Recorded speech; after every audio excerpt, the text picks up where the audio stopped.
We started this tree farm back in 1985 as a diversification of our grain farm. We raised corn, soybeans, hogs, and cattle back then, and we settled on Christmas trees. When we diversify, we spread our risks. If we have a crop failure, then the Christmas trees is still there and hopefully won't have a failure in everything in the same year. As we developed the Christmas tree business and discovered that, besides Christmas trees, we ought to be selling wreaths because people's going to buy a tree, they're going to possibly want a wreath as well. This building is an old granary that is original to the farmstead.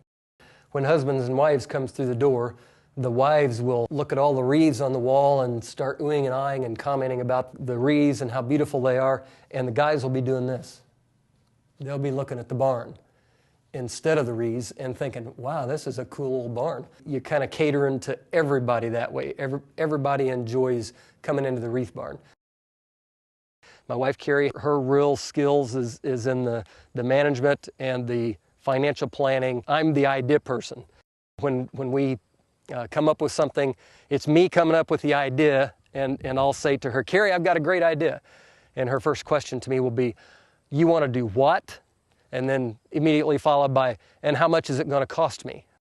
When we were selling on those busy weekends for our Christmas tree business out of our original log cabin that's our gift shop, we found that we were selling the least inventory on our busiest weekends just because the gift shop was so crowded.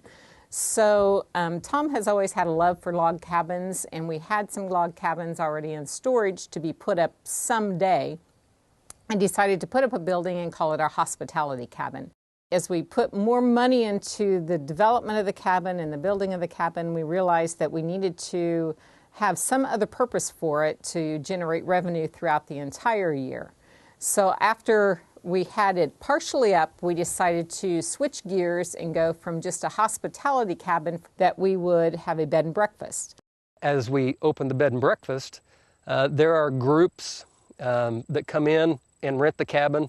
And so other than just overnight guests, it's kind of evolved into a meeting place, which we weren't expecting at all, but which has become quite a big part of the business there.